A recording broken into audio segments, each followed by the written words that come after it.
আলাইকুম, আমি জান্নাতুল দিন, আলোকিত পথের কনসালটেন্ট ফিজিওথেরাপিস্ট।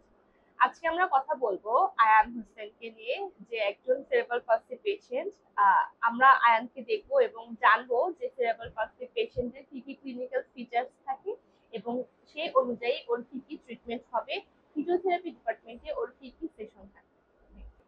ও হচ্ছে আয়ান আয়ান হোসেন, ওর বয়স হচ্ছে 10 বছর।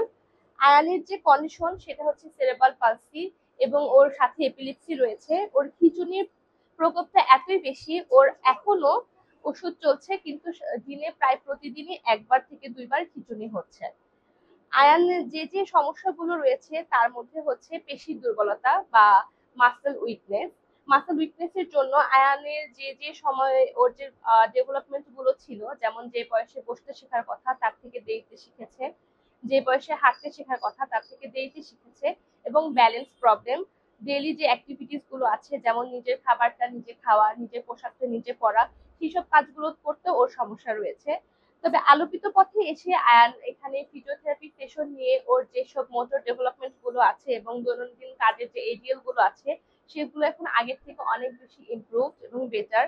আয়ান যখন আসে তখন ও হাঁটতে পারতো না, এখানে এসে হাঁটা এবং সুন্দর ব্যালেন্স করে হাঁটা, বেশ কিছুটা দূর নিজে নিজে হেঁটে যাওয়া, সেগুলো শিখেছে। ওর মাসেলের স্ট্রেংথ এসেছে এবং অনেকগুলো কাজই নিজে নিজে করা শিখেছে। নিজের খাবারটা নিজে স্পুন নিয়ে এখন খেতে পারে। আজকে আমরা আয়ানের কিভাবে ব্যালেন্স ট্রেনিং করি সেটা দেখবো। জোরে, গুড, আরেকটু জোরে দিব, আরেকটু জোরে, জোরে, জোরে, জোরে মা,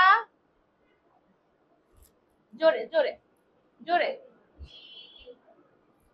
বাবা কিক করবো, kick kick kick kick. Very good.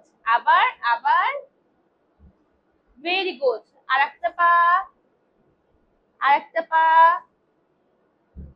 ও, ভেরি গুড। এসো এবার আন্টির কাছে এসো, দেখি আন্টির মতন টো স্ট্যান্ডিং করো তো। এই যে এটা, এটা করি তো, এটা করি, গোড়ালি উঁচু করি, গোড়ালি উঁচু, বাবা। হ্যাঁ, গুড। আবার আবার আবার, ভেরি গুড, ভালো হয়েছে। আবার করি, আবার আবার, গোড়ালি উঁচু, আন্টির সাথে, আন্টির সাথে, ভেরি গুড, ভেরি গুড। আরেকবার, আরেকবার, আরেকবার মা, আবার আবার, আবার উঁচু করি, ভেরি গুড, ভেরি গুড। আয়ানের প্রতিদিনই প্রায় একবার এবং দুইবার খিঁচুনি হয়। মাঝখানে ওর এপিলেপসিটা খুব বেশি ছিল এবং ওর লেফট সাইডটা নর্মালি এফেক্ট করে।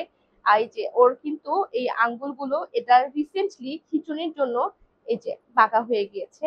আমরা এই জন্য যেটা করব, ফার্স্টে ওর এই আঙ্গুলগুলোর যে বোনস গুলো রয়েছে এগুলো প্যাসিভ মুভমেন্ট করব এবং সাথে সাথে জয়েন্ট ম্যানিপুলেশন হবে, জয়েন্ট মুভমেন্ট হবে, মাসেল মুভমেন্ট হবে, তারপরে ও অ্যাক্টিভ মুভমেন্ট করবে।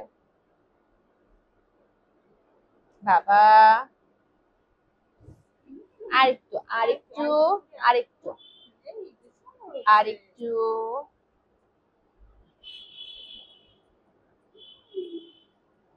যেসব বাচ্চাদের খিঁচুনি থাকে এবং যে কোনো এক পাশ এফেক্টেড হয়, আপনারা যারা গার্ডিয়ান আছে লক্ষ্য করে দেখবেন যে হাতটা এমন বাঁকিয়ে ফেলছে, পাটা বাঁকিয়ে ফেলছে। সেক্ষেত্রে হয় যে যে জয়েন্টটা বেশি এফেক্টেড হয় সেটা হচ্ছে রিস্ট জয়েন্ট। বেশিরভাগ বাচ্চাদেরই হয় যে রিস্ট জয়েন্টটা বাঁকা হয়ে যাচ্ছে।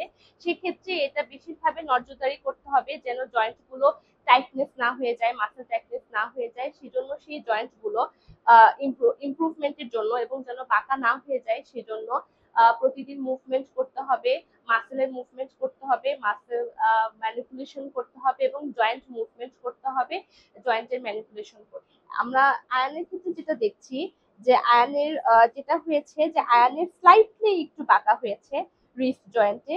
তো আমরা রিস্ট জয়েন্টে প্রথমে একটু মোবিলাইজ করে নিব, তারপরে প্যাসিভ মুভমেন্ট করব।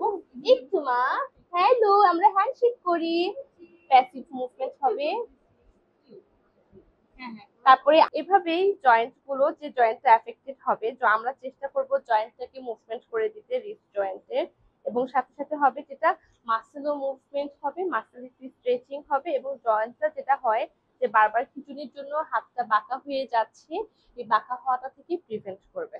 কোনো বাচ্চার যদি খিঁচুনি থাকে এবং এটাতে যদি হাতে ব্যথা হয়ে যায় বাচ্চাতে, তাহলে আমরা এভাবে জয়েন্টটাকে মুভমেন্ট করব। এটা তাহলে হবে যে বাচ্চার হাতটা যে ব্যথা হয়ে যাবে সেটা থেকে প্রিভেন্ট করবে। এভাবে আমরা বাসাতে মায়েরা বা যে কেয়ার গিভার থাকে বাচ্চার দেখাশোনা করার জন্য, তারা এভাবে আমরা চেষ্টা চালিয়ে যাব। ধন্যবাদ সবাইকে এত